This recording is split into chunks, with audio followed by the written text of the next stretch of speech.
नमस्कार मेरे प्रिय मित्रों, स्वागत है आप सभी का हमारे YouTube channel story on off inspiration में। आज मैं आपको एक ऐसी बात बताने वाला हूं जिसे सुनने के बाद आप पूरे चौंक जाने वाले हैं। तो कृपया करके आप अगर इस वीडियो में को देखने आए हैं तो पूरा देखें। आधा अधूरा छोड़ेंगे तो आपको कुछ परेशानी का सामना करना पड़ सकता है, क्योंकि यह जानकारी गरुड़ पुराण से लिया गया है। दोस्तों, आप सभी को बता दूं कि मृत्यु के बाद 13 दिनों तक क्यों अपने घर में रहती है। आत्मा जिस तरह जीवन एक सत्य है, ठीक प्रत्येक व्यक्ति को यह भी भली भांति पता है कि मृत्यु भी एक ऐसा सत्य है जिसे कोई जितना मर्जी झुठला दे, परंतु इसे बदला नहीं जा सकता। कहने का अर्थ है कि जिसने इस पृथ्वी पर जन्म लिया है उसे एक न एक दिन अपने प्राणों की आहुति देनी पड़ती है। इस बारे में हम में से बहुत से लोगों ने कई बार अपने बड़े बुजुर्गों से कहते सुना होगा कि मृत्यु के बाद मनुष्य शरीर की आत्मा 13 दिनों तक अपने घर में रहती है। मगर ऐसा क्यों? इस बारे में क्या किसी ने सोचा है? अगर नहीं तो चलिए आज आपको इससे संबंधित जानकारी बताते हैं और जानते हैं कि आखिर क्यों मृतक शरीर की आत्मा 13 दिनों तक अपने घर में भटकती रहती। साथ ही साथ ये भी बताएंगे कि 13 दिनों तक मृतक के नाम का पिंडदान क्यों किया जाता है। बता दें कि गरुड़ पुराण में इस बारे में विस्तार से बताया गया है। गरुड़ पुराण में बताया गया है कि जब किसी व्यक्ति की मृत्यु होती है तो यमराज के यमदूत उसे अपने साथ यमलोक ले जाते हैं। यहां उसके अच्छे और बुरे कर्मों का हिसाब होता है और फिर 24 घंटे के अंदर यमदूत उस प्राणी की आत्मा को वापस घर छोड़ जाते हैं। यमदूत के द्वारा आत्मा को वापस छोड़ जाने के बाद मृतक की आत्मा अपने परिजनों के बीच भटकती रहती है और अपने परिजनों को पुकारती रहती है, लेकिन उसकी आवाज को कोई नहीं सुन पाता। यह देखकर मृत व्यक्ति की आत्मा बेचैन हो जाती है और जोर जोर से चिल्लाने लगती है।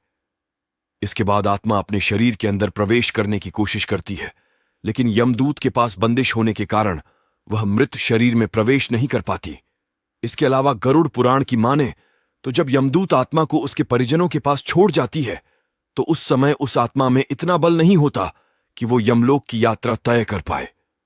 गरुड़ पुराण के अनुसार किसी भी मनुष्य की मृत्यु के बाद जो 10 दिनों तक किया जाता है उससे मृतक आत्मा के विभिन्न अंगों की रचना होती है, और जो 11वें और 12वें दिन पिंडदान किया जाता है उससे मृतक आत्मा रूपी शरीर का मांस और त्वचा का निर्माण होता है। और जब 13वीं की जाती है तो उस दिन मृतक के नाम का पिंडदान किया जाता है। उसी से ही वो यमलोक तक की यात्रा तय करते हैं। अर्थात मृत्यु के बाद मृतक के नाम का जो पिंडदान किया जाता है उसी से ही आत्मा को मृतलोक से यमलोक तक यात्रा करने का बल मिलता है। इसलिए ही गरुड़ पुराण में बताया गया है जब किसी मनुष्य की मृत्यु हो जाती है तो उसकी आत्मा 13वीं दिनों तक अपने परिजनों के पास घर में भटकती रहती है और उसके बाद आत्मा मृतलोक से यमलोक की ओर निकल पड़ती है, जिसे पूरा करने के लिए उसे 12 महीने यानी कि 1 साल का वक्त लगता है।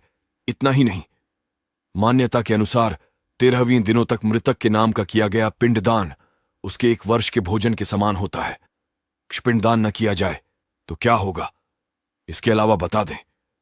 अक्सर लोगों के मन में यह सवाल भी जरूर आता है कि अगर किसी मृत व्यक्ति के नाम का पिंडदान नहीं किया गया तो क्या होता है। तो दोस्तों, आपको बता दें कि इसका भी वर्णन गरुड़ पुराण में किया गया है।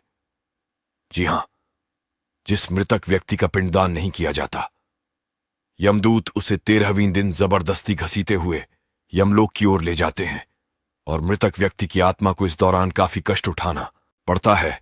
इसलिए हिंदू धर्म में मनुष्य की मृत्यु के बाद 13वीं दिनों तक पिंडदान करना आवश्यक माना गया है।